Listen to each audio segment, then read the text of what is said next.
श्रीगुरः श्रीयुतपदकमलं श्रीगुरून् वैष्णवांश्च श्रीरूपं साग्रजातं सहगणरघुनाथान्वितं सजीवं साद्वैतं सावधूतं परिजनसहितं कृष्णचैतन्यदेवं श्रीराधाकृष्णपादान् सहगणललिता श्रीविशाखान्वितांश्च प्रव्रजन्तमनुपेतमपेतकृत्यं वैपायनो विरहकातर आजुहाव पुत्रेति तन्मयतया तरवाविनेदु तं सर्वभूतहृदयं मुनिमानतोऽस्मि तमादिदेवं करुणानिधानं तमालवर्णं सुहितावतारम् अपार संसार समोविषेतु भजामहे भागवतं जन्माद्यशतन्मयादितरतश्चार्थेष्वबीजस्वराट् तेने ब्रह्महृदाय आदिकवये मुह्यन्ति यत्सूरया तेजो वारिमृदां यथा विनिमयो यत्र त्रिसर्गो मृषा नाम्ना स्वेन सदा निरस्तकुहकं सत्यं परं धीमहि। तो इस श्लोक पर जो है जन्मादश श्लोक पर हमारा जो जीव गोस्वामी जी का क्रम संदर्भ है, उसी क्रम संदर्भ को हम चर्चा कर रहे हैं। अब इससे पहले हम जातो वायुमानि भूतानि जायन्ते इति श्रुति प्रसिद्धं ब्रह्मणि यत्र सर्वत्र सर्वदा स्थितत्वात्। तो पहले तो ये खंडन किया है कि सर्वदा ही ब्रह्म में ये लक्षण है। ततो वायुमानि भूतानि जायन्ते येन जातानि ये बनते। तो हर समय जब ये स्थित है, नित्य सत्य है, तो फिर ये नहीं है कि शुक्ति को रजत भ्रम हो गया, चांदी का भ्रम हो गया सीपी में, या चांदी में सीपी का भ्रम हो गया, ये तो नहीं है ना। ये तो एक जो आदि शंकराचार्य ने जो बताए हैं, ये कहता है कि आपेक्षिक प्रतिभासिक सत्य है। जब तक प्रतिभा तो हो रहे तब तक सीपी को चांदी जैसा लग रहा है, लेकिन जब पता चल गया कि सीपी है, फिर उसमें रजत भ्रम मिट जाता है, फिर सत्य नहीं रहता है। परंतु यह जीव गोस्वामी जी ने कह दिया, मैंने पहले बताया, ब्रह्मणि यत्र सर्वत्र स्थितत्वात्। और वो जो ब्रह्म के बारे में श्रीमद् भागवत में वर्णन किया गया, वेदों में वर्णन किया गया, जो उपनिषद प्रतिपाद्य ब्रह्म है, उनमें ऐसा कोई नहीं है कि कुछ आरोपित हो गया। अमृषा यस्य त्रिसर्ग अमृषा, अर्थात ये क्या कहते हैं, ब्रह्म में इसका आरोपित हो गया भ्रम से, माया के द्वारा ब्रह्म सोच रहे हैं मैं जगत बना हूं, मैं जीव बना हूं। लेकिन जीव गोस्वामी जी कहते हैं ऐसा तो है नहीं। सुक्ति रजत वो ब्रह्म है, परंतु यहाँ ब्रह्म में यतो वा इमानि भूतानि जायन्ते, ब्रह्म लक्षण से ही पता लगता है जिससे सारे भूतों का जन्म होता है, जिनके द्वारा सब पालित होते हैं, और जिनके कारण ये सब प्रलय हो जाते हैं, जिनमें मुक्ति होने के बाद जीव पहुंच जाता है। ये तो है ना। तो ये लक्षण में तो ये तो सत्य लक्षण है, तो उसके मतलब थोड़ी है कि ब्रह्म अभी प्रतिभात हुआ और स्वप्न देख रहे ब्रह्म, ये सब फालतू बातें हैं। जीव गोस्वामी जी कह दिया क्यों, क्योंकि ये जो लक्षण है, या तो वा इमानि इति श्रुति प्रसिद्धं, श्रुति प्रसिद्ध ब्रह्मणि यत्र सर्वथा स्थितत्वात् यत्र त्रिसर्ग अमृषा। ये जो भूतेन्द्रिय देवतात्मक स्वर्ग जो है, सृष्टि जो है, वो अमृषार्थ मिथ्या नहीं है, सत्य है। अब इसके बाद जीव गोस्वामी जी ने एक वेदांत सूत्र का उद्धृत दिया है, जो द्वितीय अध्याय के चतुर्थ पाद के 20 नंबर के सूत्र है। वेदांत सूत्र 4 अध्याय वाले हैं, उसमें द्वितीय अध्याय के दूसरी अध्याय के चतुर्थ पाद के प्रत्येक में 4-4 पाद है। वेदांत के जो 4 अध्याय है, एक एक अध्याय में 4-4 पाद। ये द्वितीय अध्याय है, और द्वितीय अध्याय के चतुर्थ पाद के 20 नंबर मंत्र जो सूत्र है, उसी सूत्र को यहाँ उद्धृत करते हुए संज्ञा मूर्ति कृप्तिस्तो त्रिवृत कुर्बत उपदेशात इति न्याय, अर्थात ये न्याय प्रस्थान कहा जाता है। जहाँ न्याय बताया गया मतलब न्याय प्रस्थान। ये जो ब्रह्म सूत्र है व्यासदेव जी द्वारा रचित, ये न्याय प्रस्थान में आता है। तो अभी इसको पहले समझना चाहिए ये सूत्र क्यों व्यासदेव जी ने बनाया। भूतेन्द्रियादि समष्टि सृष्टि जीव कर्तृता च परस्मात् इत्युक्तम् इदानीं व्यष्टि सृष्टि कस्मात् इति परीक्षते। तभी भूतेन्द्रिय आदि का एक समष्टि सृष्टि होता है, एक व्यष्टि सृष्टि होता है। समष्टि सृष्टि कैसे, जैसे मिट्टी का सृष्टि, जैसे भी हो, जिसी ने भी मिट्टी को बनाया, मृत्तिका को बनवाया। लेकिन व्यष्टि मतलब मृत्तिका से फिर घट पट इत्यादि अलग अलग जो एक अलग अलग इंडिविजुअल जो एंटिटी क्रिएट किया जाता है, सृष्टि किया जाता है, उसको व्यष्टि सृष्टि कहा जाता है। अभी कहते हैं तो इदानीं व्यष्टि सृष्टि कस्मात् इति परीक्षा। इससे पहले जो अधिकरण था उसी अधिकरण में तो विचार किया गया समष्टि सृष्टि कैसे हुआ। अब व्यक्ति रूप से एक एक सृष्टि कैसे हुआ, व्यष्टि सृष्टि। तो इसमें कहते हैं छांदज्ञ तेजो वन्न सृष्टिम अभिधाय उपदिश्यते। छांदज्ञ उपनिषद का एक तेज वर्ण सृष्टि ऐसी उनका है। सेयं देवतेक्षत हन्ताहमीमास्त्रिश्र देवता अनेन जीवेन आत्मनानुप्रविश्य नाम रूपे व्याकरवाणी तासां त्रिवृतं त्रिवृतमेकैकं करवाणी इति। सेयं देवस्तेमास्त्रिश्र देवता अनेन जीवेन आत्मनानुप्रविश्य नाम रूपे व्याकरोत् तासां त्रिवृतं त्रिवृतम् एकैकम् अकरोत् इति। ये जब आप लोग वेदांत सूत्र पढ़ोगे विस्तार रूप से पढ़ोगे, अभी थोड़ा जानना पड़ेगा, नहीं तो ये समझ नहीं पाएंगे जी वो समझे क्यों बोले हैं। अभी ये जो व्यष्टि सृष्टि होते हैं, अग्नि जल अन्न का सृष्टि छांदोग्य उपनिषद में कहते हैं। अर्थात वो सृष्टि जो अग्नि है, जल है, अन्न है, वो असत शब्द के द्वारा संगीत ब्रह्म देवता ध्यान किए हैं। अर्थात तीन देवता का द्योतमान अग्नि जल और पृथ्वी के अंदर जीवात्म रूप से प्रवेश कर मैं नाम रूप में अभिव्यक्त होऊंगा, ये ब्रह्म कह रहे सृष्टि करता ब्रह्म। ये अग्नि आदि तीन देवता का एक एक को फिर तीन तीन भाग किया गया, तीन तीन रूप द्वारा तीन तीन प्रकार करेंगे। तो छांदोग्य उपनिषद का जो ये बात है इसमें एक संशय हो जाता है कि नाम और रूप का जो अभिव्यक्ति है, पृथक पृथक नाम रूप से जगत सृष्टि हुआ, व्यष्टि सृष्टि, ये क्या जीव ने किया या परमेश्वर ने किया, ये है संशय। ठीक है।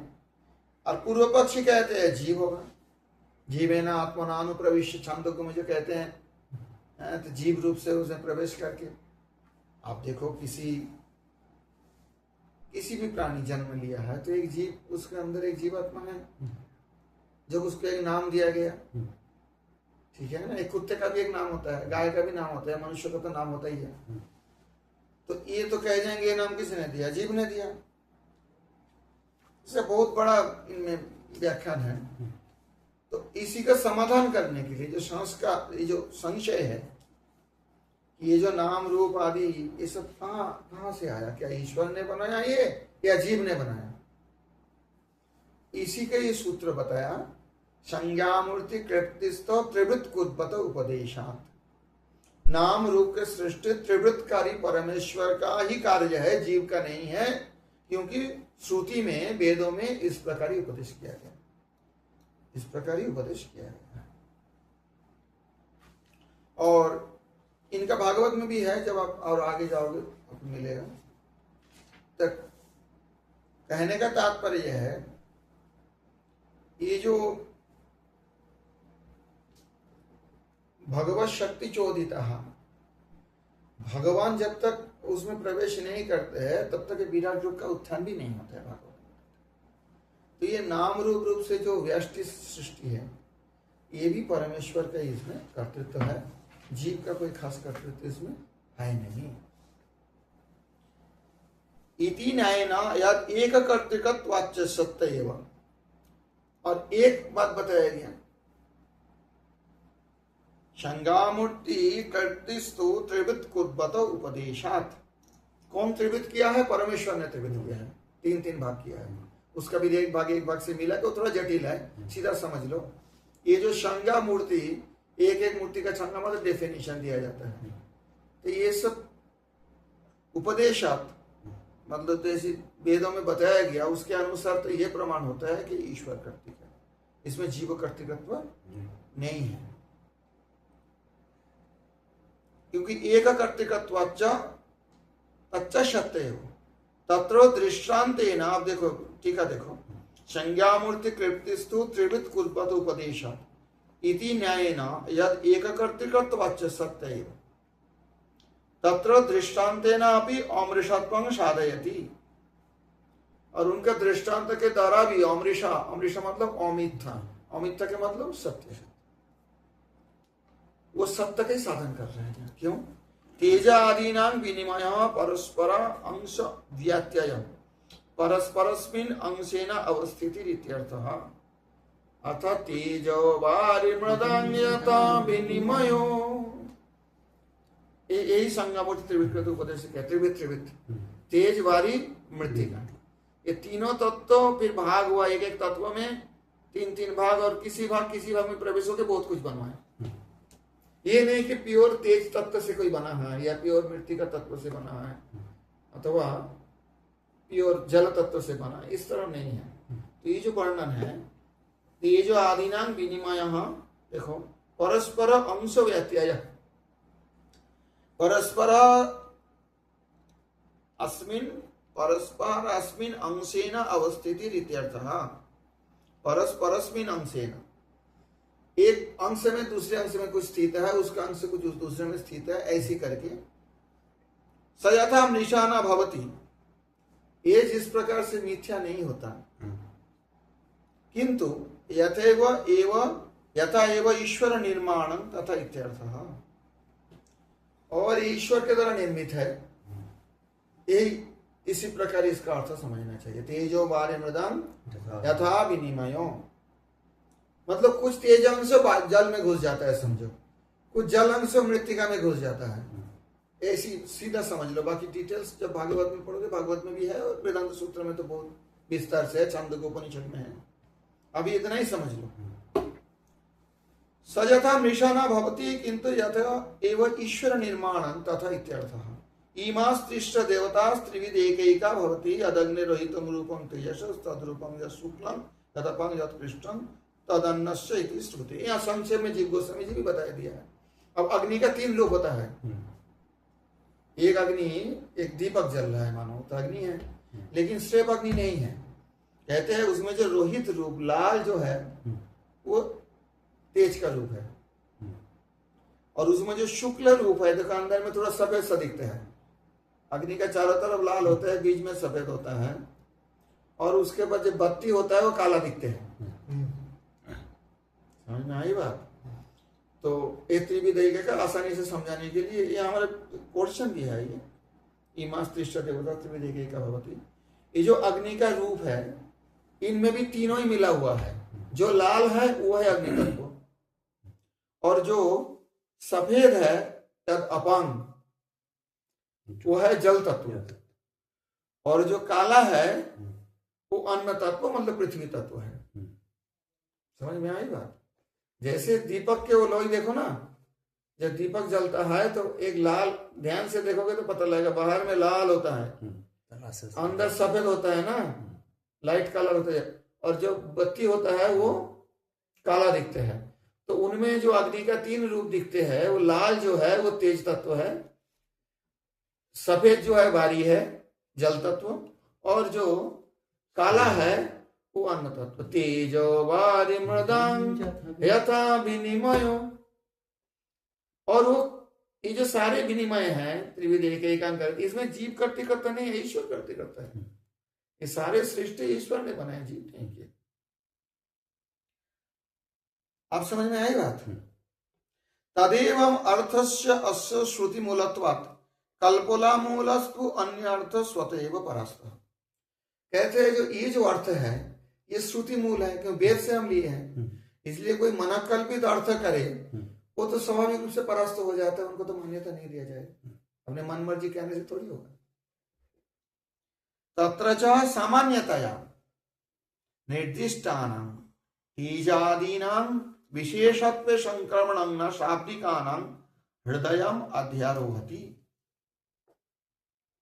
ये सामान्य रूप से जो निर्दिष्ट तेज आदि उनको विशेषत्व में संक्रमण होना, तो शाब्दिक मतलब जो शब्द के विचार करते हैं, शाब्दिकानां हृदयम अध्यारोहति, उनका हृदय में ये बात वो समझने में नहीं आ रहे उनको। साधारण जो ये होते हैं कल्पना से करते हैं।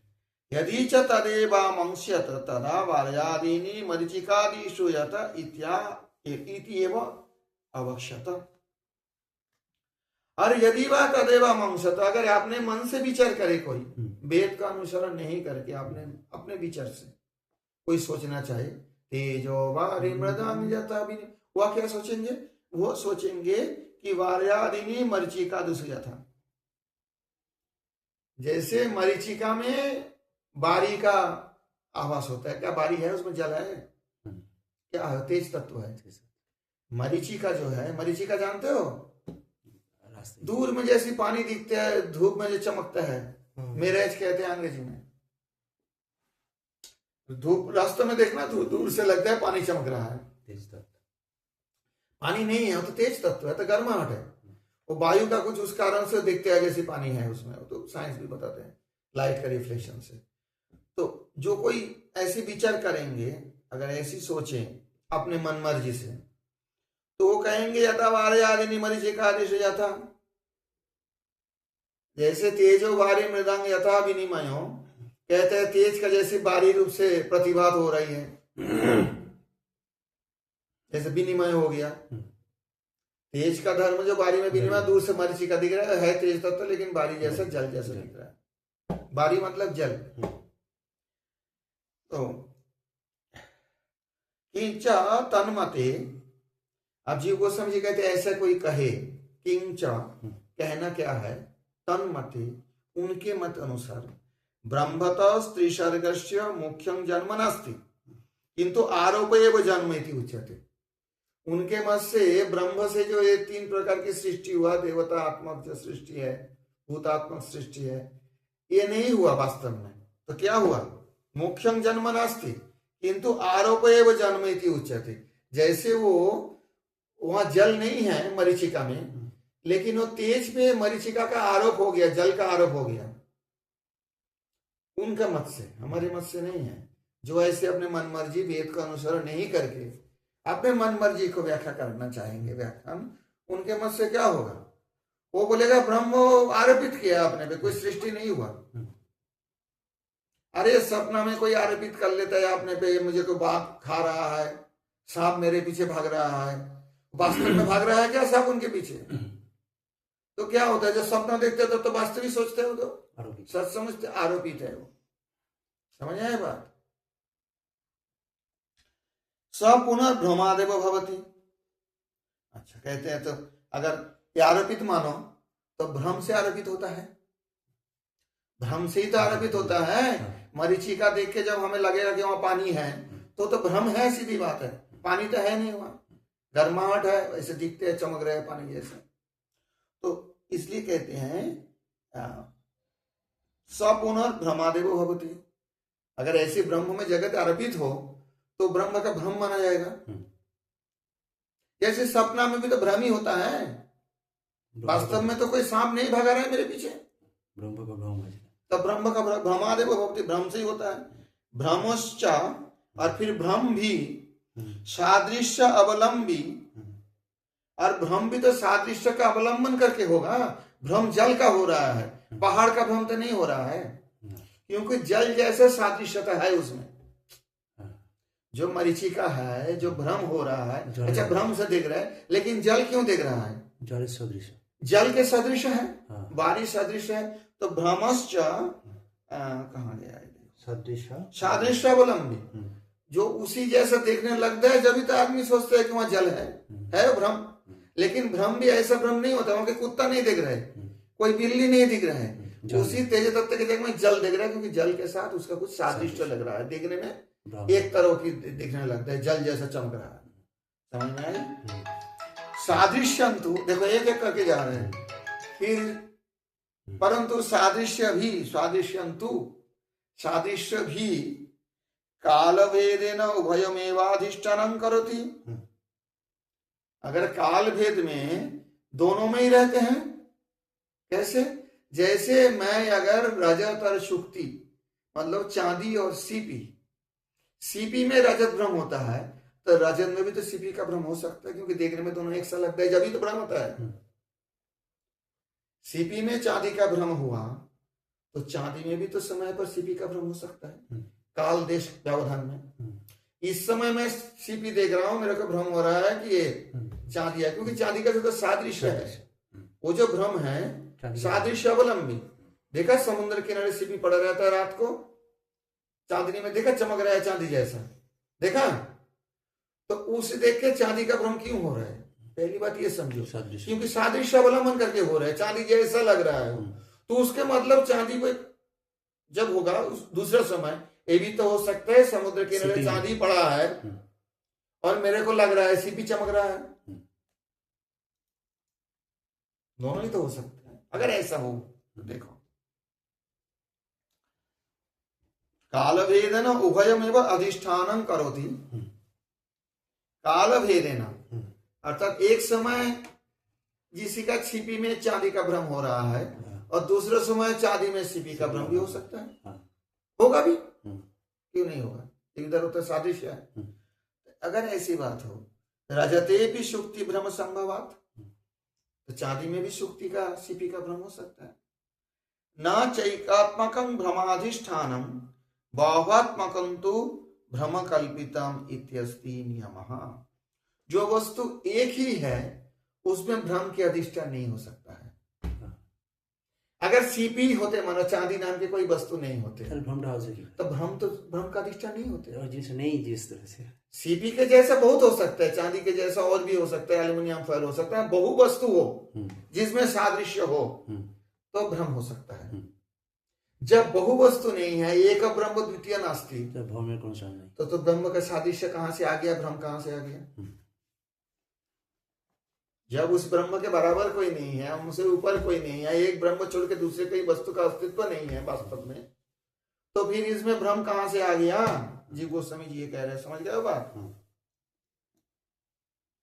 न चैकात्मकं भ्रमाधिष्ठानम, एक वस्तु से तो भ्रम का अधिष्ठान नहीं होता है ना, और द्वितीय वस्तु रहे, तृतीय वस्तु रहे, बहु वस्तु रहे, ऐसा है। चांदी का साथ सादृश्य वाले तो बहुत सारे वस्तु है, सिर्फ सीपी थे दृष्टांत है। अब एल्यूमिनियम फैल भी फिर गिरा रहे, उसमें भी भ्रम हो सकता है। एल्यूमिनियम का टुकड़ा पड़े रहे समुद्र किनारे, उसमें भी भ्रम हो सकता है कि चांदी है। तो इसमें कहते हैं बहुभात्मकम तो बहुआत्मकम तो भ्रम कल्पितम इत्यस्ति। जब बहु वस्तु हो तब उसमें भ्रम कल्पित हो सकता है, ये नियम है। एक ब्रह्म में तो भ्रम कल्पित नहीं हो सकता है, तो दूसरा कोई है ही नहीं ब्रह्म के सदृश। समझ में आई बात? मिथो मिलितेषु विदूरवर्ती धूम पर्वत वृक्षेषु अखंड मेघ भ्रम संभवात। कहते हैं बहुत दूर में विदूरवर्ती, धुआं भी है, पर्वत भी है और वृक्ष भी है, दूर में है, तो क्या लगता है? एक अखंड मेघ है ऐसा लग रहा है,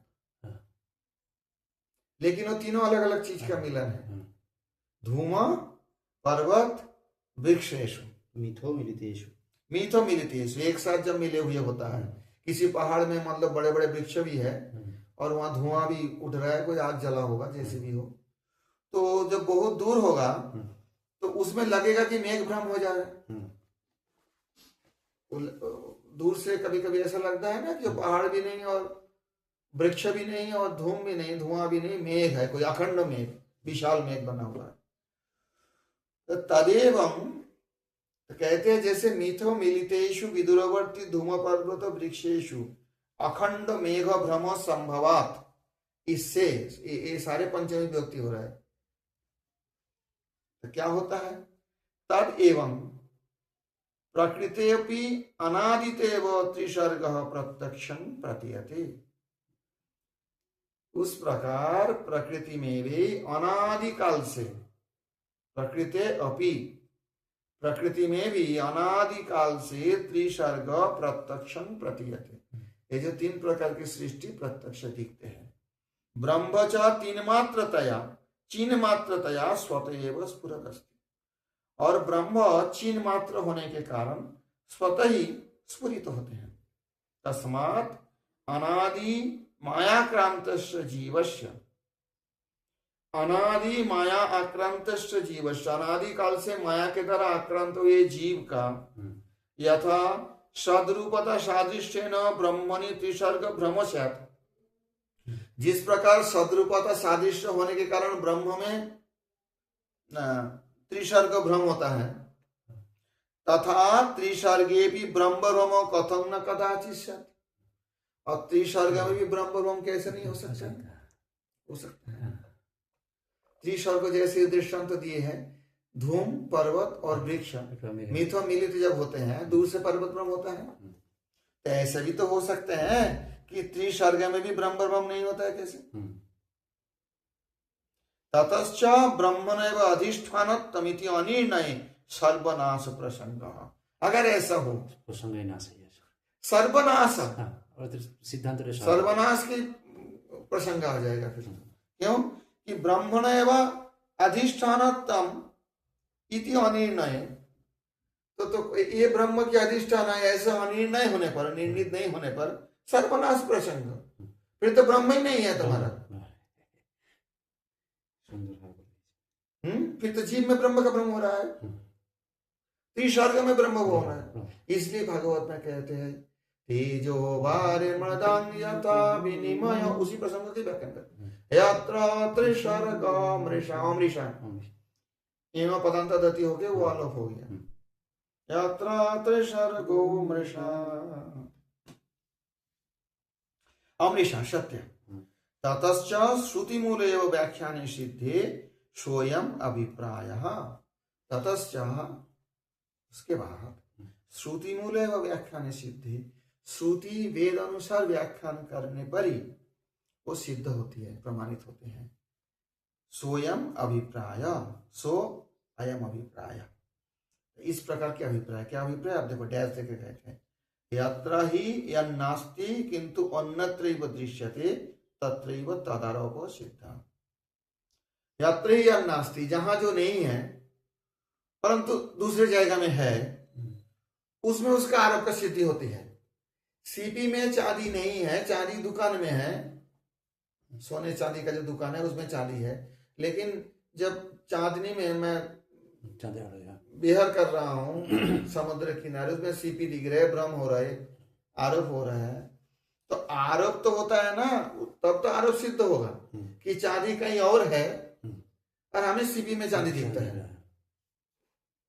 ततश्च वस्तुतस्तद अयोगात् तत्र तत्सत्तया तत्सत्ता कर्तुं न शक्यते एवं। अब वस्तु तो उसी चांदी का योग नहीं है, उसमें से भ्रम होने से तो उसके अस्तित्व का प्रमाण नहीं होता है ना। तो तत्सत्तया तत्सत्ता कर्तुं न शक्यते एवं, उसमें आप चांदी का सत्ता नहीं कह सकते हो। सीपी में चांदी है, कहीं और है, यहाँ सीपी में आरोप हो रहा है। ये नहीं कि चांदी नहीं है, चांदी नाम की एक वस्तु भी है, सीपी नाम की वस्तु भी है। तो आरोप कब सिद्ध होगा? जब जो वस्तु नहीं है, और उल्टा भी हो सकता है, चांदी पड़ा है उसमें सीपी का आरोप हो रहा है, सीपी कहीं और है। जो जहां नहीं है उसमें उसी का भान होना, दिखना, तभी आरोप माना जाएगा। द्वितीय वस्तु नहीं तो आरोप होगा। तो ततश्च वस्तुतस्तद अयोगात्, जब वहां पे उसका कोई योग नहीं है, तत्र तत्सत्तया तत्सत्ता कर्तुं न शक्यते वो, तो इसी का सत्ता से उसी का सत्ता तो नहीं हो सकता है ना। चांदी तो नहीं सोचेगा मैं सीपी बन गया, सीपी नहीं सोचेगा मैं चांदी बन गया। समझ में आई बात?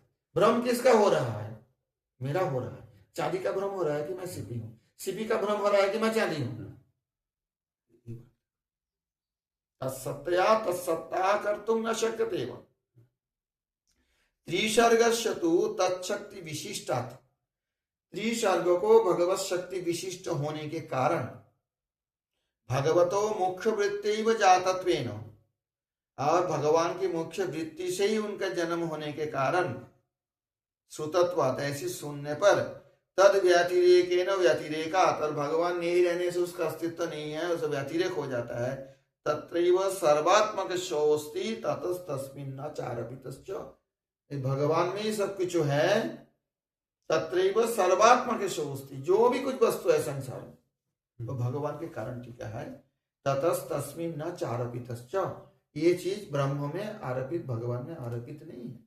न चारपितश्च, जैसी सूर्य रश्मि है, सूर्य जब तक है तब तक सूर्य रश्मि है, सूर्य चले जाने के बाद सूर्य रश्मि रहता है क्या?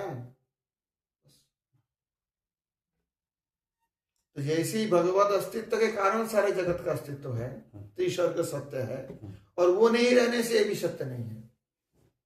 हालांकि सूर्य भी कहीं जाते नहीं है, तो उदय अस्त तो होते रहते हैं। हाँ, तो उदाहरण मैं बोल रहा हूँ सूर्य के बारे में। और वस्तु कौन है? सूर्य ही है। सूर्य रश्मि तो वस्तु नहीं, अगर माना उसके अस्तित्व है, ये तो सत्य है। सूर्य है, सूर्य रश्मि है, इसमें तो कोई दुविधा नहीं है, कोई द्वंद्व तो नहीं है, कोई भ्रम तो नहीं है। लेकिन सूर्य रश्मि कब तक है? उसका अस्तित्व तो सूर्य के ऊपर डिपेंडेंट है, सूर्य के ऊपर निर्भर करते हैं। सूर्य जब तक हो तब तक रश्मि होगा, सूर्य नहीं है तो रश्मि भी नहीं होगा। लेकिन रश्मि के कारण सूर्य डिपेंडेंट नहीं है, सूर्य के ऊपर रश्मि, सूर्य के ऊपर रश्मि डिपेंडेंट। आरपस्तु तथापि धाम्ना इत्यादि रीत्यै इत्यादि रीति एव अचिन्त्य शक्तित्वात् तेन लिप्तत्व भावेपि तच्छंकारूप एव। कहते अगर ऐसी बात हो तो आरोपस्तु तथापि, परंतु आरोप भी वहां भी धाम्ना स्वेन सदा निरस्त कुहकम, धाम्ना इत्यादि रीते, अर्थात उनके अचिंत शक्ति के कारण, अचिंत शक्ति होने से तेन लिप्तत्व भावे भी तत्शंकारूप एव, उनका लिप्त नहीं होने पर भी उनके शंकारूप रहते हैं। अब समझ नहीं पा रहा है। जैसी जीव में चेतन है, इसमें ब्रह्म का शंका होता है, ये ब्रह्मति इसमें है नहीं तो कैसे चल रहा है। कहने के तात्पर्य कहते हैं वो अचिंत शक्ति के कारण ब्रह्म डायरेक्टली जीव बनते हैं, ऐसी बात नहीं है कि, परंतु उनके अचिंत शक्ति के कारण वो शंका होता है ये ब्रह्म है। ये आरोप हो सकता है, ये आरोप हो सकता है। आरोपस्तु तथापि धाम्ना इत्यादि रीते अचिंत्य शक्तित्वात् तेन लिप्तत्व भावे भी तत्शंका रूप एव। तथा च प्रमाण दिए हैं, ऐसे बोलने से तो नहीं होगा। वेद प्रमाण कहाँ है? वेद प्रमाण दिए हैं, एकदेश स्थित ज्ञा विस्तरणी यथा, अर्थात कहा जाता है, ये उपनिषद का वचन है, एक जगह में स्थित अग्नि का किरण जैसे जसना जैसे विस्तार हो जाते हैं, तो वो कौन है? विस्तार में कौन है? अग्नि तो है। इत्यनुसारेण तत्सत्तया तत्सत्ता भवति, और अग्नि का सत्ता से वो जो विस्तारिणी जसना उसकी सत्ता होती है। तो ब्रह्म के जो अचिंत शक्ति के कारण ये सारे संसार ब्रह्ममय है। सर्वं खलु इदं ब्रह्म तज्जलानिति उपासित, छांदोग्य उपनिषद पढ़ोगे तो उसमें है सब। तो सर्वं खलु इदं ब्रह्म हम तो नहीं अस्वीकार करते हैं, परंतु किस प्रकार सर्वं खलु इदं ब्रह्म है? जैसे ही वेदों में बताता है, एक देश स्थित साग्नेय ज्योत्स्ना विस्तारिणी यथा, एक देश में अग्नि है, सर्वत्र तो है नहीं, लेकिन इसी अग्नि का एक प्रकाश बहुत दूर तक फैलते हैं, तो वो भी अग्नि है जो प्रकाश फैला रहे हैं। अग्नि का ये अंश है, शक्ति है, जो कुछ बोलो। तो क्या सब जगह में अग्नि है? सब जगह में अग्नि है, तो क्या सब में ब्रह्म है? सभी अग्नि तो नहीं है ना, परंतु अग्नि के कारण उनके तत्सत्ता या तत्सत्व, ये मानना पड़ेगा। जीव की सत्ता ब्रह्म की सत्ता के अधीन है। हाँ, जीव की जो सत्ता है ये ब्रह्म के सत्ता के अधीन है। जड़ वस्तु की सत्ता है, ये ब्रह्म सत्ता के अधीन है। उनके सत्ता के कारण इनका सत्ता है, उनके सत्ता नहीं होने से इनके सत्ता भी नहीं रहते। ततो भगवतो मुख्यं सत्यत्वं इसलिए मुख्य सत्वत्व तो किसमें है? भागवत। देखो उसमें लिख, ठीक है, देखो ततो भागवतो मुख्यं सत्यत्वम, भगवान में मुख्य सत्वत्व है, तो बाकी क्या मुख्य सत्य नहीं है? कहते हैं त्रिसर्गस्य चानम निषत्वम इति। और जो त्रिसर्ग है, भूतेंद्रिय आत्मक, भूतेंद्रिय देवतात्मक सृष्टि जो त्रिसर्ग है, वो भी मिथ्या नहीं है। अब समझ में आई बात? भगवान ही मुख्य सत्य है। तो इसमें जो बताते हैं तेजो वारि मृदंग यथा विनिमय यत्र त्रिसर्गो मृषा धाम्ना स्वेन सस्तकुहक, उसके बाद सत्यं परम, वो परम सत्य भगवान। तथा च श्रुति ही, अब प्रमाण देना पड़ेगा। पहली तो जीव गोस्वामी जी कह दिया, अपने मन मर्जी कहने से तो सिद्धांत स्थापन नहीं हो सकता है। तथा च श्रुति सत्यस्य सत्यम इति यथा प्राणो वै सत्यं तेषामेव सत्यम इति, ये सारे उपनिषद से कोटेशन दिए हैं। प्राण शब्ददितानां स्थूल सूक्ष्म भूतानां व्यवहारतः सत्वत्वेनाधिगतानां मूल कारणभूतं परमं सत्यं, परम सत्यं भगवन्तं दर्शयति। तो प्राण वै सत्यं तेषामेव सत्यम, ये जो सारे उपनिषद वचन हैं, इसलिए उपनिषद प्रभुपाद जी ने विशेष 10 इस भागवत के कोर्स में दे दिए हैं। जब तक वो नहीं पढ़ेंगे तो भागवत के सब तक समझना मुश्किल होगा। ऐसा तो बोल जाएंगे मुंह से, लेकिन श्रुति प्रमाण नहीं होने से इसका प्रामाणिकता स्थापित नहीं हो पाएगा। तो इसलिए कहते हैं जो प्राण शब्द के द्वारा जो प्राण का सत्य बताया गया, स्थूल सूक्ष्म भूतानां व्यवहारत सत्वत्वेन अधिगतानां, स्थूल और सूक्ष्म भूत के जो व्यवहार जगत में जो सत्यत्व दिखा जाता है, मूल कारणभूतं, उसका मूल कारण कौन है? परम सत्यं भगवन्तं दर्शयति। अथा तमेव तटस्थ लक्षणेन यथा व्यंजयन्, अथा तमेव, उसी को ही, तटस्थ लक्षणेन च, तटस्थ लक्षण के द्वारा भी, तथा व्यंजयन्, उस प्रकार व्यंजित करते हुए, प्रकाशित करते हुए, विशदार्थतया, विशद अर्थ रूप से, विशद अर्थ के रूप में, ब्रह्म सूत्राणाम एवं विवृतिरियं संहितेति, ये जो भागवत संहिता है, परमहंस संहिता, ये ब्रह्म सूत्र का विवृति है, क्योंकि उसी सत्य का ही विशद रूप से यहाँ वर्णन हो रहा है भागवत में। विशद मतलब विस्तृत रूप से। बुबोधैषया च तदनंतरं सूत्रमेव प्रथमं अनुवदति। बुबोधैषया, बुबोधैषा, बुबोधैषा मतलब क्या? जान, बुद्धि की, इसको क्या बोले? बुबोधैषा होता है समझने की, समझाने की इच्छा से। बुबोधैषया, समझाने की इच्छा से, च एवं तदनंतरं सूत्रमेव प्रथमं अनुवदति, प्रथम सूत्र भी ऐसे बताया जाता है। ब्रह्म सूत्र में क्या बताया जाता है? जन्माद्यस्य, ब्रह्म सूत्र का शुरुआत होता है, अर्थात ब्रह्म जी का शा, उसके बाद जन्माद्यस्य, जन्मादि इति सृष्टि स्थिति प्रलयं तद्गुण संविज्ञान बहुब्रीहि, ये बहुब्रीहि समाज हुआ। जन्मादि मतलब सिर्फ जन्म नहीं, जन्मादि मतलब जन्म स्थिति संहार प्रलय, सृष्टि स्थिति प्रलय। आस्य विश्वस्य ब्रह्मादि स्तंभ पर्यंत अनेक कर्तृभक्ति संयुक्त, ये विश्व का, जो कि ब्रह्मा से शुरू करके घास तक, स्तंभ होता है घास, वो तुच्छ जीव है घास, परंतु ब्रह्मा से शुरू करके, ब्रह्मा जी से शुरू करके घास तक अनेक कर्तृभक्ति संयुक्त, अनेक कर्ता भक्त देखा जाता है ना संसार में, करने वाले और भोगने वाले अपने कर्म को। प्रतिनियतो देश काल निमित्त क्रिया फलाश्रयस्य, प्रतिनियतो देश काल निमित्त क्रिया फलाश्रयस्य, प्रतिनियत एक एक देश में, एक एक काल में, एक एक निमित्त में, एक एक क्रियाफल के जो आश्रय हैं उनका, मनसापि अचिंत्य विविध विचित्र रचना रूपस्य, मन के द्वारा भी जो चिंतन नहीं किया जाता है, इतना विविध विचित्र रूप है रचना किया है। इस संसार में कितना वेरिएशन है, कोई सोच सकता है? कितने जीव है, कितने प्रकार उनके बिहेवियर है, हर जीव का अपने अपने स्वभाव है। कितना जीव है इतना ही तो समझना मुश्किल है। कितना रूप शरीर है, कितने वृक्ष है, लता पता है, विविध रचना समझ में नहीं आई।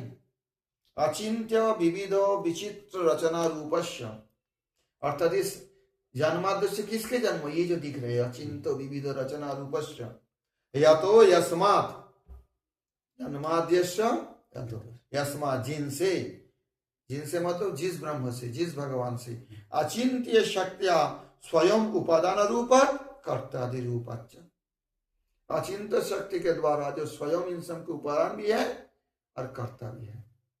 अर्थात वही कुमार है और वही मिट्टी है, ब्रह्म ही कुमार है और ब्रह्म ही मिट्टी है। संसार में ये चीज नहीं दिखता है, कुमार को तो मिट्टी कैसे लाना पड़ता है, वो कुमार थोड़ी मिट्टी बन सकता है। लेकिन यहाँ उपादान और ये सभी वेदांत तो मानते हैं, आपको अद्वैत तो बोलो या कोई तो बोलो और कोई भी बोलो। तो कर्तादि रूपाच्च स्वयं उपादान रूपात् कर्तादि रूपाच्च जन्मादि तंग परम धीमहि इति अन्वयः। उपादान निमित्त कारण सबाई माने এটা वेदांत চায় प्राय ना, किसी किसी में थोड़ा ये है, वो जब पढ़ोगे वेदांत तो पता लगेगा। लेकिन अद्वैतवादी तो मानते हैं, द्वैतवादी हमारे जो अचिंत्य वेदांत सभी प्राय मानते हैं कि वेदांत का जो बेसिक ये है, ब्रह्म जगत के उपादान भी है, कर्ता भी है। न्याय कहते हैं जहां तक ईश्वर मानते हैं, ऐसे ईश्वर ने वो निमित्त कर्ता मानते हैं, उपादान नहीं मानते। सबकिছু ছিল भगवान বানিয়ে নিয়েছে, ये है अनादिकाल से है, रूप दिया है बस। तम परम धीमहि, अर्थात ये जो सारी विचित्र रचना सृष्टि रूप जो अचिंत संसार है, उसका जो जिनसे अचिंत शक्ति से स्वयं उपादान रूप भी है, जो कर्ता रूप है, वो तम परम धीमहि, वो जो परम सत्य है, सत्यं परम धीमहि।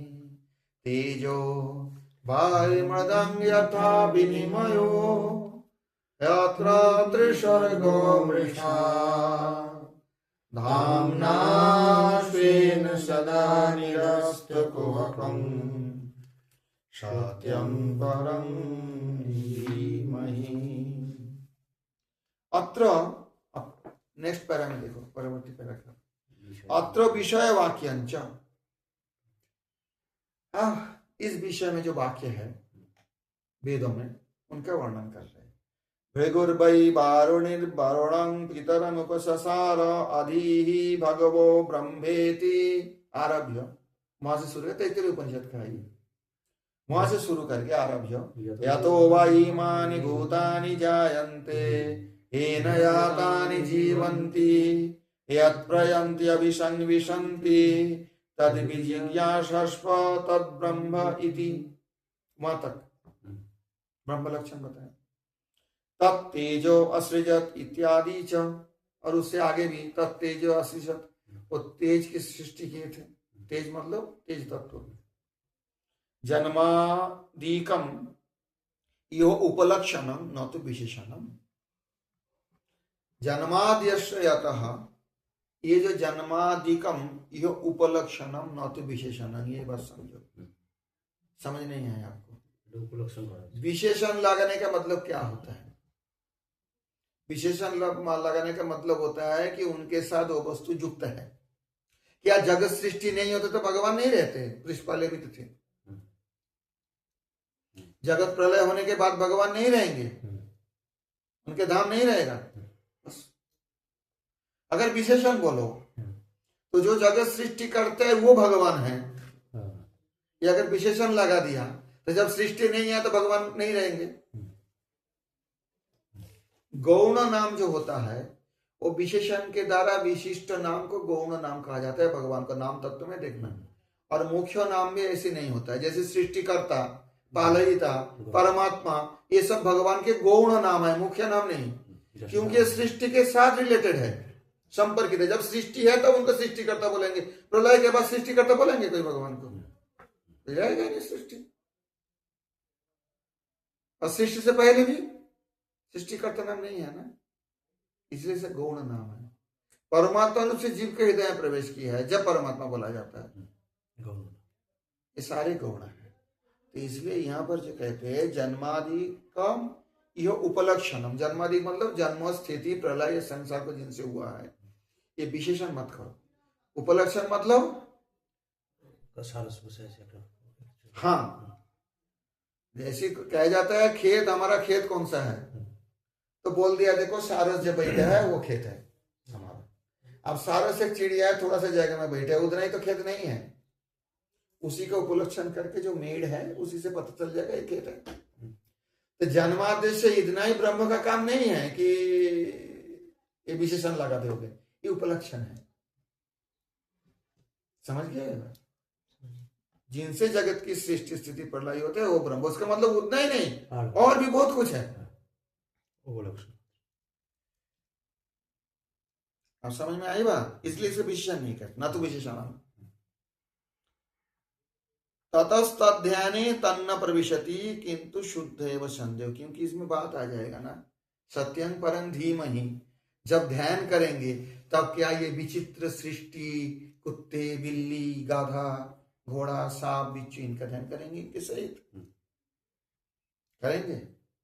क्यों नहीं करेंगे? यही बात है, ये तो उपलक्षण बताया गया। तो इसलिए ततश्च देखो, ततस्तध्याने तन्ना प्रविशति, अर्थात ब्रह्म का जो ध्यान करेंगे, कृष्ण का जो ध्यान करेंगे, राधा कृष्ण का जो ध्यान करेंगे, वृंदावन का जो ध्यान करेंगे, उसमें सांसारिक कुत्ते बिल्ली चोर बदमाश इसका ध्यान नहीं प्रवेश करेगा।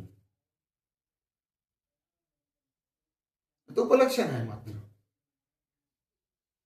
किंतु शुद्ध एवं संदेह, लेकिन जो उनका शुद्ध स्वरूप है वही अनुसंधान का विषय होगा ध्यान में।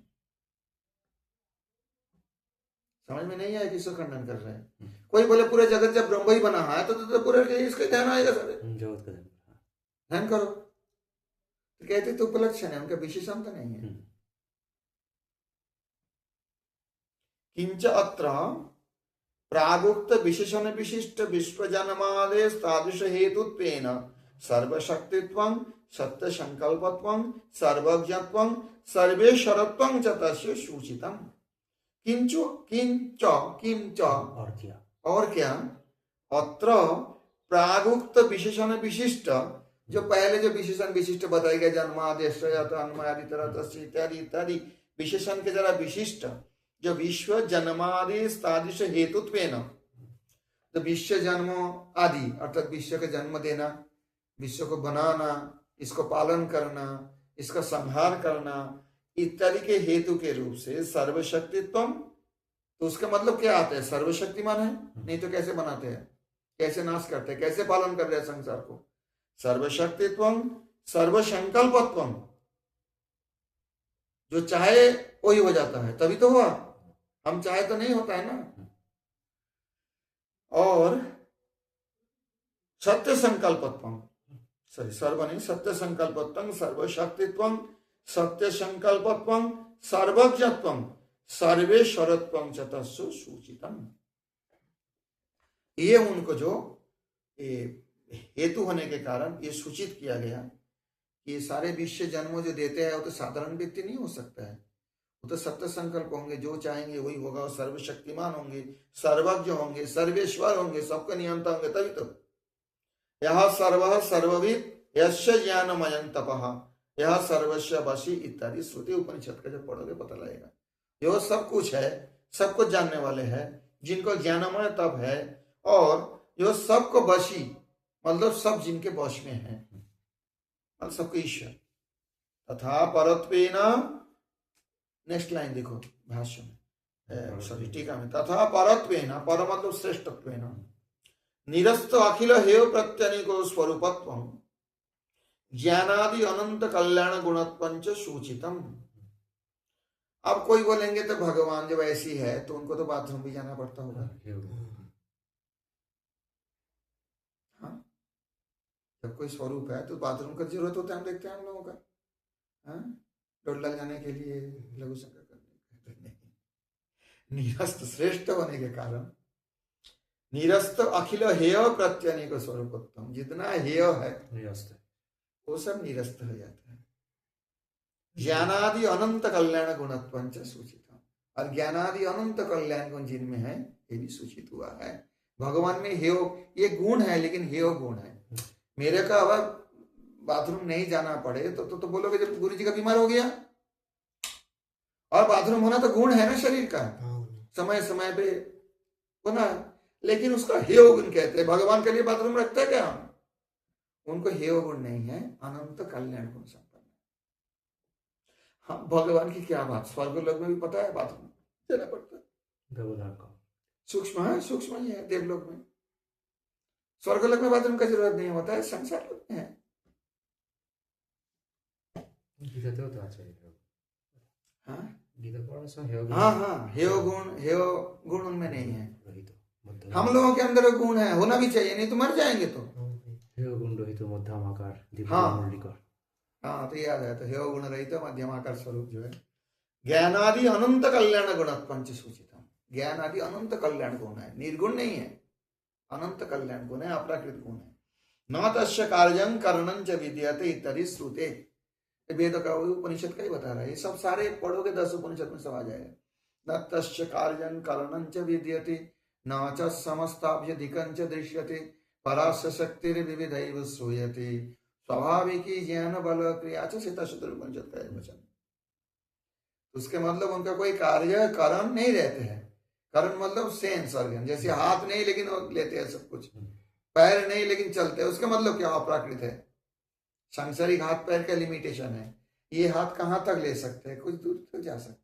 भगवान के हाथ सर्वत्र जा सकते हैं। ये पैर से मैं कहाँ तक जा सकता हूँ, उसका एक लिमिटेशन है, क्योंकि जड़ शरीर है। पर भगवान के ऐसा शरीर नहीं है, कहीं भी चले जाएंगे।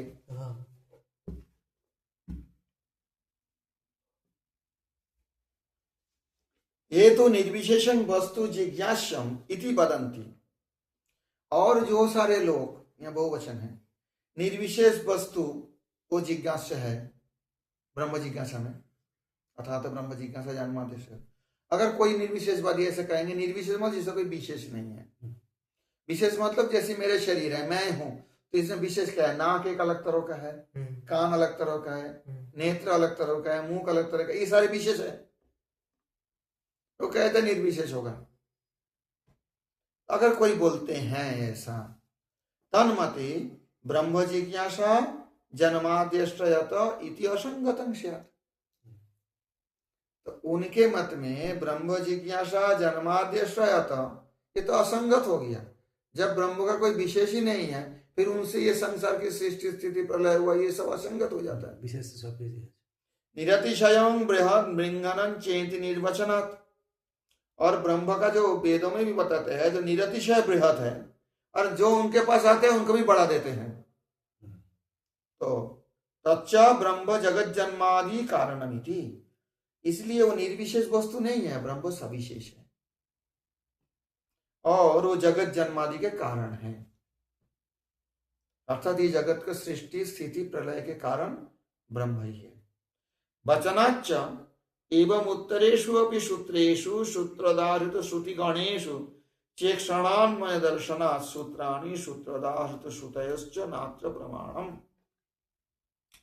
अब ये वचन से उत्तरेषु भी सूत्रेषु, अर्थात जन्माद्यस्य से आगे जो सारे सूत्र हैं ब्रह्म सूत्र, उनमें भी जो उदाहरित श्रुति है, उसमें जो उदाहरण दिया गया श्रुति अर्थात वेद वाक्यों का, उपनिषद वाक्यों का, उसमें ईक्षण अन्वय दर्शना, उसमें वो है ना, इक्षते ना शब्दम इत्यादि जो श्रुति है, अन्वय दर्शनात् सूत्राणि सूत्रोदाहृत श्रुतयश्च न अत्र प्रमाणम।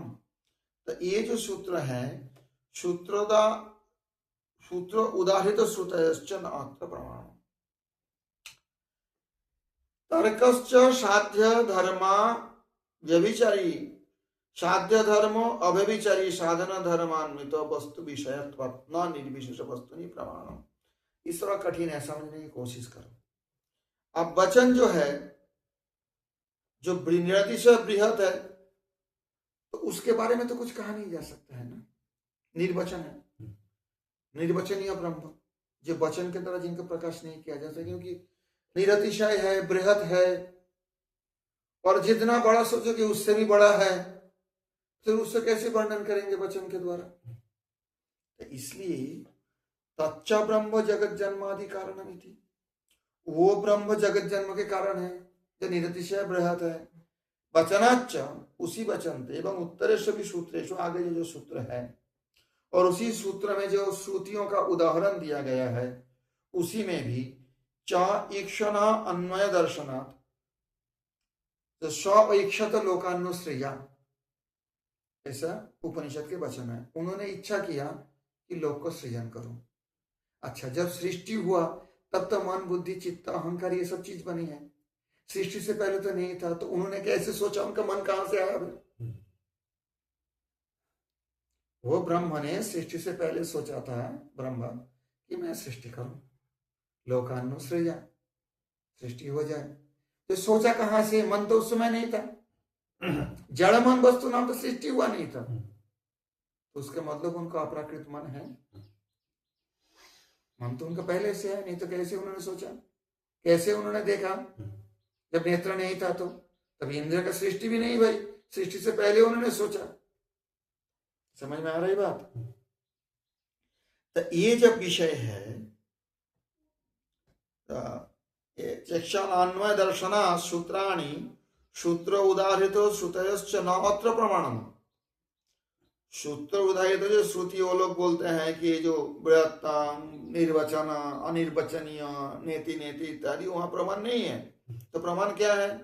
तर्कश्च, और तर्क भी साध्य धर्म अव्यभिचारी साधन धर्मान्वित वस्तु विषयत्वात्। तर्क क्या है कि साध्य धर्मों के अव्यभिचारी साधन धर्मान्वित, अर्थात जिस साधन से अव्यभिचारी रूप से वही वस्तु मिलेगा। धान के बीज बोना एक साधन है, धान के बीज बोने से क्या मिलना है? साध्य धान। गेहूं तो नहीं मिलेगा। गेहूं के बीज बोया जाए तो अव्यभिचारी साध्य क्या होगा उसमें? गेहूं। तो इसमें ये कहते हैं साध्य धर्म अव्यभिचारी साधन धर्मान्वित वस्तु विषयत्वात्। अगर ये साध्य धर्म जो है उनके बारे में तो बता रहा है, जिसके साधन करोगे तो साध्य ये मिलेगा, ये साधन करोगे तो अव्यभिचारी रूप से ये साधन करोगे तो ये वस्तु मिलेगा। अगर गेहूं बोओगे तो धान नहीं मिलने वाले, बामुर लगाओगे तो आम नहीं मिलने वाले। बामुर के पेड़ लगाना, साधन करना, उसे पानी डालना, सब कुछ करोगे, आम मिलने वाला है क्या? तो इसलिए कहते हैं साध्य वस्तु तत् अव्यभिचारी साधन धर्मान्वित वस्तु विषयत्वात्। तो दोनों ही तो वस्तु विषय बता रहे हैं कि साध्य वस्तु भी कुछ है जिसको प्राप्त करने है, और उसके प्राप्त करने के अव्यभिचारी साधन भी है कि ये साधन करने से अवश्य ही प्राप्त होंगे और कुछ नहीं प्राप्त होंगे। समझ में आई बात? तो इस निर्विशेष वस्तु का प्रमाण नहीं हो सकता है। निर्विशेष जो है उनमें तो ये कोई नहीं है, तो विशेष धर्म ही बता रहा है इसमें। समझ में नहीं आई बात? जगत जन्मादि भ्रमो यतस्तत् ब्रह्मेति स्वत्प्रेक्षा पक्षी। अगर कहते हैं जगत जन्मादि भ्रम हो जाता, जन्मादेश जाता मतलब जगत जन्म में भ्रम जिनसे हुआ है, अगर ऐसी बोलोगे स उत्प्रेक्षा पक्षी न चौन निर्विशेष वस्तु सिद्धि, उससे भी तुम्हारा निर्विशेष वस्तु की सिद्धि नहीं होती है। समझ में नहीं आई? अरे बेटा, कोई वस्तु को प्राप्त करना है और उसके एक साधन अवलंबन करना है, तो वेद बताते हैं। तो उसका मतलब मैं तो कुछ और हूं, ब्रह्म तो नहीं हूं। जब भी तो मुझे साधन करके ब्रह्म को प्राप्त करना है, सीधा बात ये समझ लो। तो ब्रह्म तो कोई निर्विशेष नहीं हो सके, विशेष वस्तु को तो प्राप्त किया, तो निर्विशेष क्या प्राप्त करेंगे? और कोई विशेष साधन के द्वारा ही तो प्राप्त करेंगे। ऐसे तो ऐसे तो नहीं होता है, इसलिए निर्विशेष नहीं। जगत जन्मादि भ्रमों कहते हैं नहीं, वो तो जगत जन्म जिस ब्रह्म में भ्रम हुआ वो है ब्रह्म जन्मादस्य, वो ब्रह्म के बारे में जिज्ञासा करना चाहिए। ऐसा उत्प्रेक्षा हो पक्ष चाना निर्विशेष, ऐसा होने पर भी निर्विशेष वस्तु सिद्धि नहीं होती है। क्यों? भ्रम मूलम अज्ञानम, भ्रम के मूल क्या है? अज्ञान। अज्ञानता के कारण तो मैं सीपी में चांदी का भ्रम कर रहा हूं। ज्ञान रहता तो थोड़ी होता, अज्ञानी हूं। सीपी देख रहा हूं, चांदी में सोच रहा हूं कि चांदी है। तो भ्रम मूलम अज्ञानम, अज्ञान साक्षी ब्रह्म इति उपगमत, और उसी का अज्ञान की साक्षी ब्रह्म है, तो फिर ब्रह्म अज्ञानी है, ब्रह्म का भ्रम हो गया। तो ब्रह्म अगर अज्ञानी हो तो ऐसी ब्रह्म के क्यों ढूंढोगे? क्या काम है तुम्हें ऐसी ब्रह्म से? समझ में आई बात? साक्षित्वम ही प्रकाशैक रसतयोच्यते। साक्षी क्यों बताया गया? अज्ञान साक्षी, प्रकाश है एक रसतया उच्यते। साक्षित्व होता है, इसे कैसे बताएं? प्रकाश एक रसतया, अर्थात एक प्रकार से जिनका प्रकाश है वो साक्षित्व है। आगे स्पष्ट होगा। प्रकाशत्वंतु, और प्रकाशत्व क्या है? प्रकाश का एक प्रकाशत्व होता है ना, तो प्रकाशत्व क्या है? जड़ात व्यावर्तकम स्वस्य परस्य च, जड़ को व्यावर्तित करके, व्यावर्त करके जड़ को व्यावर्तक, अपने को और दूसरे को, स्वस्य परस्य च, व्यवहारो योग्यता पादनो स्वभावेन भवति।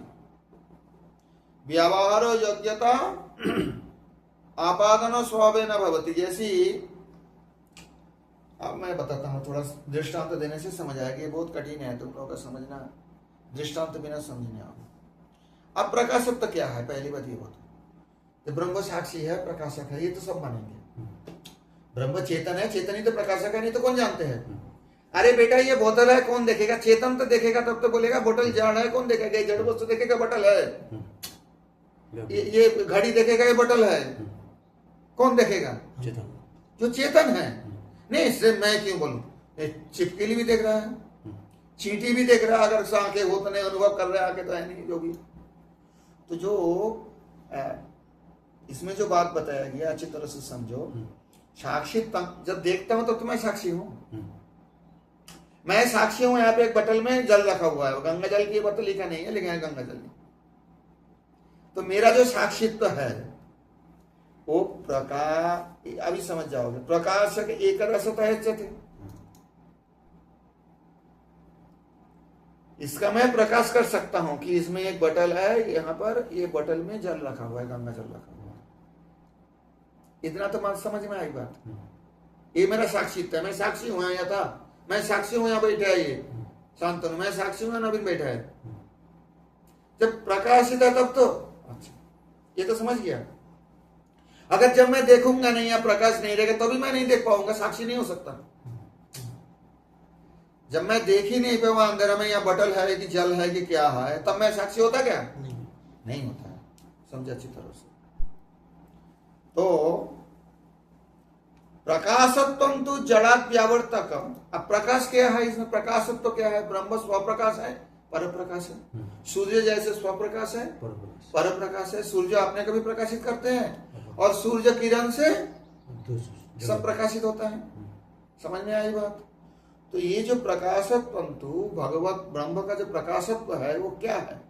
लेकिन प्रकाशत्व, लेकिन जड़ाद व्यावर्तक, जड़ को व्यावर्त करके, स्वस्य परश्च, अपने का और जो श्रेष्ठ व्यक्ति जो भगवान का, व्यवहार योग्यता पादन स्वभावेन भवति। व्यवहार योग्यता कैसे होगा? जड़ को व्यावर्त करके। जड़ को व्यावर्त करने का मतलब ये जो जड़ वस्तु, नहीं समझा अच्छी तरह से। जड़ाद व्यावर्तकम, जड़ से व्यावर्त होकर, स्वस्य परश्च, अर्थात मैं जड़ शरीर नहीं हूं। जब मेरे अंदर ये सब जड़ शरीर है, अभी अगर मैं सोचूंगी मैं शरीर हूं, तो फिर जड़ से व्यावर्त नहीं हुआ।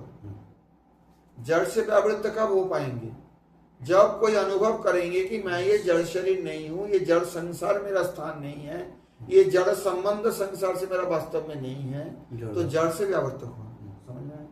जड़ाद व्यावर्तकम स्वस्य परस्य च, मेरा और जो श्रेष्ठ जो है भगवान, इनका जो व्यवहार योग्यता पादन स्वभावेन भवति, उनके साथ मेरा क्या व्यवहार है, कैसी योग्यता है मेरे भगवान सेवा करने के लिए। मैं सख्य भाव से सेवा करूं उनका, या दास्य भाव से सेवा करूं, या माधुर्य भाव से सेवा करूं, या वात्सल्य भाव से सेवा करूं, व्यवहार योग्यता, या बस देखते रहूं भगवान को जैसी शांत रस के होते हैं। तो योग्यता पादानेन स्वभावेन भवति, वो जो स्वभाव है, अपने अंदर जो भाव है, उसके अनुसार मेरे साथ ब्रह्म का एक संबंध होगा। वही तो प्रकाशत्व है, नहीं तो प्रकाश की चीज है। संबंध है तभी तो प्रकाश। समझ में आई बात? तो जब तक जड़ व्यावर्तक नहीं होता है तब मैं अपने स्वरूप के बारे में नहीं जान पाता हूँ। तो जड़ का व्यावर्तन करके अपने स्वरूप में स्थित होकर मेरे साथ भगवान का क्या संबंध है, कैसी व्यवहार होना चाहिए, इसका नाम ही तो प्रकाशत्व है। जो यही प्रकाश नहीं कर पाता है, कौन सी ब्रह्म है? समझ में आई बात? और वो क्या करेंगे? ब्रह्म ही करेंगे। नहीं, उसमें क्या है, ज्ञान दीपेन भास्वता, गीता में जो है, तो उसी स्वभाव से होते हैं। तथार्थ सती सविशेषत्वम, उसमें तो सविशेषत्व आता है, निर्विशेष कहाँ है? जब मैं ब्रह्म को जानूंगा, मेरे अपने स्वरूप को जानूंगा, ब्रह्म के साथ मेरा क्या संबंध है, कैसी व्यवहार होना चाहिए, ये बात को ब्रह्म प्रकाश करेंगे। तो जो ब्रह्म प्रकाश करेंगे वो निर्विशेष होने से कैसे प्रकाश करेंगे? सब तो कोई व्यापार ही नहीं हो सकता। समझ में आई बात? हाँ, तो ब्रह्म अगर प्रकाश स्वरूप हो और प्रकाशकत्व हो तो भी तो निर्विशेष नहीं हो सकता है। तथा छति सविशेषत्व, ऐसे होने पर सविशेषत्व हो जाता है। ये निर्विशेषवादियों को यहाँ खंडन हो रहा है, मायावादी नहीं। मायावादी तो कहते हैं जीवी ब्रह्म, निर्विशेषवादी कहते हैं ज्योति स्वरूप ब्रह्म, उनका कोई विशेष है नहीं, उसमें लीन हो जाना ही उद्देश्य है कुछ नहीं। तद अभावे प्रकाशतैव न स्यात् तुच्छतैव स्यात्, अगर वो नहीं हो तो प्रकाशता उसमें नहीं रहेगा, वो तुच्छता रहेगा। ऐसे ब्रह्म से क्या करेंगे? जो मेरे अंदर मेरे स्वरूप को प्रकाश नहीं कर सकते हैं, उनके साथ मेरा क्या संबंध, उसका प्रकाश नहीं कर सकते, ऐसे निर्विशेष है, तो ब्रह्म से तो कोई मतलब ही नहीं होता। ब्रह्म कैसे होगा? किंच, और क्या, तेजो वारि मृदाम इत्यनेनैव तेषां विवक्षितं शेष्यति इति। तेजो वारि मृदां यथा विनिमयो यत्र त्रिसर्गो मृषा के द्वारा इत्यादि के द्वारा तेषां विवक्षितं शेष्यति, वो क्या बोलना चाहते हैं ये यहाँ स्पष्ट कर रहे। यन्माद्यश्रयत इति अप्रजयकं स्यात्, प्रथम सूत्र। हाँ, तो फिर तो जन्माद्य तो प्रयुक्त ही नहीं होगा।